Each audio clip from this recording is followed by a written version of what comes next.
orang lainnya tidak diketahui atau tidak dipublikasikan. Ya memang kan janjinya kan kalau kita lihat kemarin katanya Senin akan diserahkan kepada Ketua Umum. Hasilnya tapi hingga hari ini belum ada. Apakah ada kaitannya dengan kericuhan pertandingan Liga 1 Persib Persija jadi dipending? Jadi ditunda. Jumpa lagi di Footballitik bersama saya Bung Toel dan Budi Setiawan, Football Institute.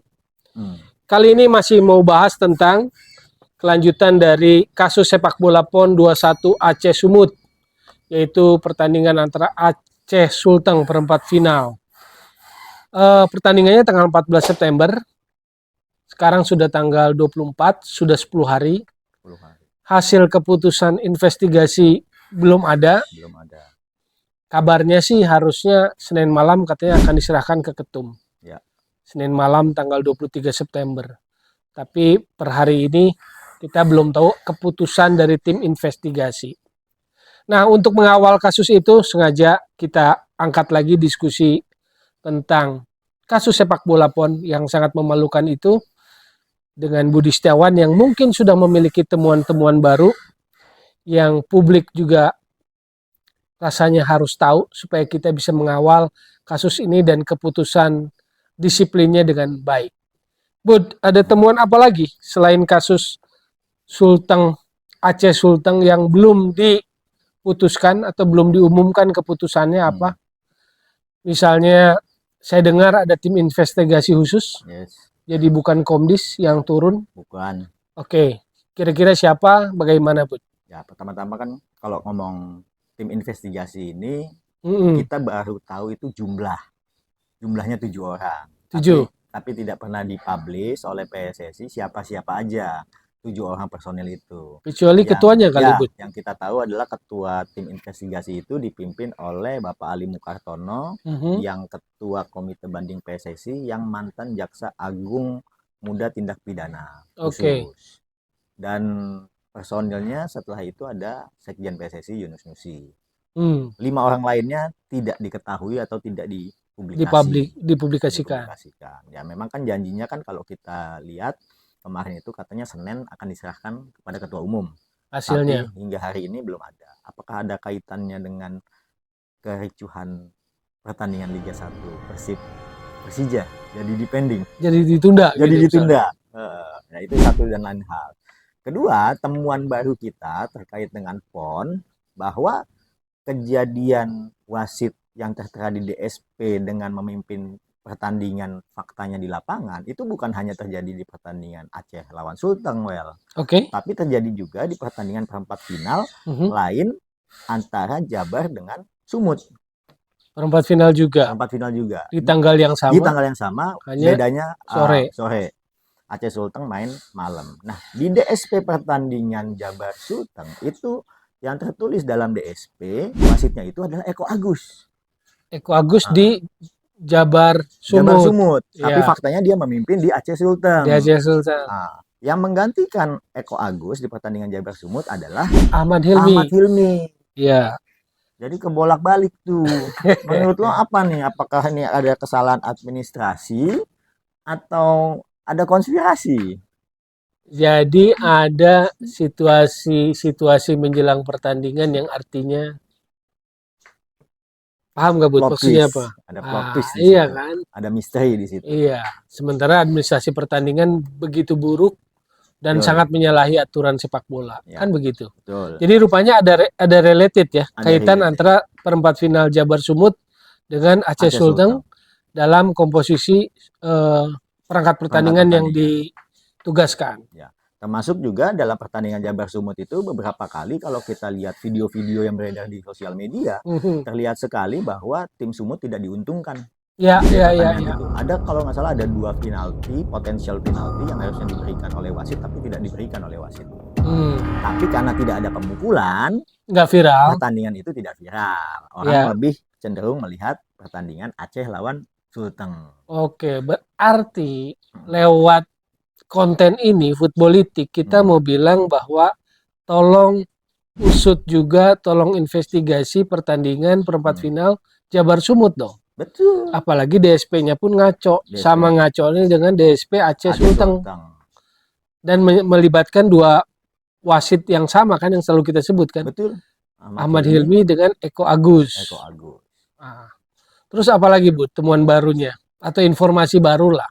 Informasi baru lagi ya, ada semacam tarik menarik nih di antara internal PSSI ya, elitnya PSSI saling tunjuk hidung satu sama lain bahwa si ini bersalah, si ini tidak bersalah, si ini yang bertanggung jawab, si itu yang melepas tanggung jawab. Jadi pekerjaan tim investigasi ini ya agak ngeri-ngeri sedap juga, karena Ngeri-ngeri sedap.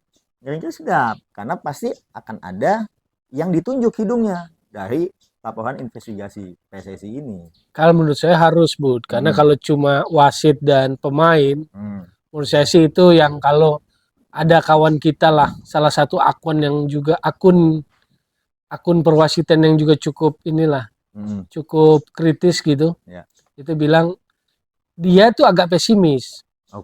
Menurutnya ya paling standar-standar aja lah keputusannya. Saya kaget juga kok standar-standar aja saya bilang. Berarti seperti dugaan kita dong sebelumnya dong, bahwa ini hanya mungkin akan berhenti di wasit dan pemain. Apakah ada aktor belakang yang terlibat? Nah itu sebetulnya yang harus diungkap. Ya. Karena Eko Agus tuh siapa sih? Ahmad Hilmi siapa sih misalnya? Seberani itu gitu loh. Memainkan peran, memainkan wayang di lapangan seperti itu. Ya. Jadi gini, kenapa saya sebut tadi 14 September saya ingatkan pertandingannya, lalu sekarang sudah 24, 10 hari rasanya investigasi untuk menyimpulkan keputusan kok lama menurut saya, Bud ya. Apalagi itu hanya satu pertandingan. Iya, iya. Ini sekarang kita bocorin ada 2 pertandingan yang sudah mulai terkuak. Apakah akan diusut juga pertandingan Jabar Sumut? Nah, belum lagi pertandingan-pertandingan sebelumnya di fase grup. Nah, itu. Nah, yang gua dengar katanya loh kemarin ada ini nih, ada informasi bahwa sebetulnya penyelenggaraan PON sepak bola ini bukan bermasalah ketika di level kualifikasi, tapi di prakualifikasinya pun juga udah bermasalah, Wel. Iya, bukan di putaran final PON-nya ini ya, aja. Putaran final. Keanehan aja sebetulnya, anomali lah, ketidaklaziman. Kan yang namanya kualifikasi PON, kalau kita tahu, Bud, itu setahun sebelum PON. Jadi biasanya Oktober setahun sebelumnya. Dan memang kualifikasi tahun ini itu berlangsung bulan Oktober. Menghasilkanlah tim-tim yang lolos ke Aceh Sumut kan begitu. Dari Pulau Jawa itu, Jawa Barat, Banten, Jateng gitu. Nah, Jatim itu saat itu pada bulan Oktober tidak ikut serta dalam kualifikasi. Itu gue pernah baca beritanya bahwa Jatim sempat mogok tidak mau main karena alasannya pendanaan. Finansial kan? Iya. Tidak ikut. Jadi tidak ikut kualifikasi gitu loh. Cuman kemudian di bulan November, di bulan Maret ada 2024 nih ya. 2024. Biasanya sebetulnya batas akhir kualifikasi itu di 2023. Di 2024 tuh ada lagi tuh kualifikasi. Istilahnya kualifikasi susulan. Diskresi. Anak-anak yang mungkin remedial, buat anak-anak yang remedial. Kayak anak sekolah dulu kalau masih kurang dapat lah. Itu siapa aja pesertanya? Ya salah satunya Jatim, lalu ada Malut ya, Maluku. Ada 4 tim, satu lagi saya kok lupa siapa Papua, satu lagi. Papua ya, tim Papua. Pokoknya tim Timur dan Jawa Timur. Jadi Jawa Timur yang tadinya sudah masuk dalam zona kualifikasi dengan Jateng satu grup kalau nggak salah. Waktu itu WO tidak ikut serta kualifikasi karena alasan finansial. Di bulan Maret 2024 tuh ada kualifikasi susulan gitu. Jadi ini soal mekanisme PON. Mekanisme kualifikasi pun kan harusnya stabil, establish lah, ajak gitu loh. Ini kan muncul istilah kualifikasi susulan, diskresi gitu loh.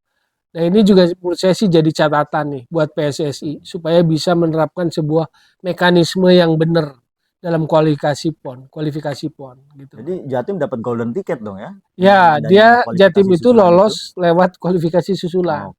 Waktu itu yang kualifikasi susulan pelaksanaannya di Surabaya, di lapangan TOR, dan Jatim lolos. Sebagai tuan rumah. Sebagai tuan rumah penyelenggara. Berarti kita mesti disclaimer dulu nih bahwa konten ini kita buat bukan untuk menggugat Jatim sebagai juara, Aceh sebagai tuan rumah maupun Jabar yang lolos ke semifinal. Kita mengkritisi bahwa ini ada faktor-faktor penghambat kemajuan sepak bola, dari wasit yang memimpin, dari petugas PSSI yang menyusun penugasan perwasitan, Yes. termasuk runtutan penyelenggaraan kualifikasi PON. Iya, mekanisme kualifikasi itu kan harus harus ditetapkan jauh-jauh hari. Jangan ada perubahan-perubahan mendadak gitu kan. Karena semuanya kan sebetulnya clear. Kualifikasi PON itu harus selesai setahun atau di setahun sebelum PON itu. Dan yang kualifikasi yang sebelumnya memang berlangsung di bulan Oktober 2023. Oh. Gitu. Tapi ada yang namanya kualifikasi susulan. Oh. Jadi ini sebagai sebuah catatan gitu loh. Catatan penting lainnya yang mau disampaikan ke Ketua Umum PSSI? Saya pikir Ketua Umum harus menyampaikan terbuka kepada publik bola hasil keputusan, hasil investigasi. Sedetil apa? Nah ini yang kita mau lihat. Makanya saya sih mau bilang kalau cuma menyentuh wasit dan pemain aja sih nggak cukup kuat. 10 hari buang-buang waktu kalau cuma untuk menghukum. Yes. Ya 10 hari itu per hari ini ya. Ya. Kalau untuk menghukum wasit dan pemain sih ya buang-buang waktu lah. Buang-buang biaya juga. Karena ini sebetulnya kasus ini kan sudah menjadi viral, menjadi sorotan publik dan trial by public juga. Kalau ternyata keputusannya so-so aja. Betul. Nah, khawatirnya tingkat kepuasan kepada PSSI terkait penegakan disiplin menjadi catatan hitam nih di kepengurusan Erick Thohir yang lagi mantep-mantepnya nih ngurus timnas nih kan. Kalau tim investigasinya bukan Komdisnya sih bagus itu, Bud.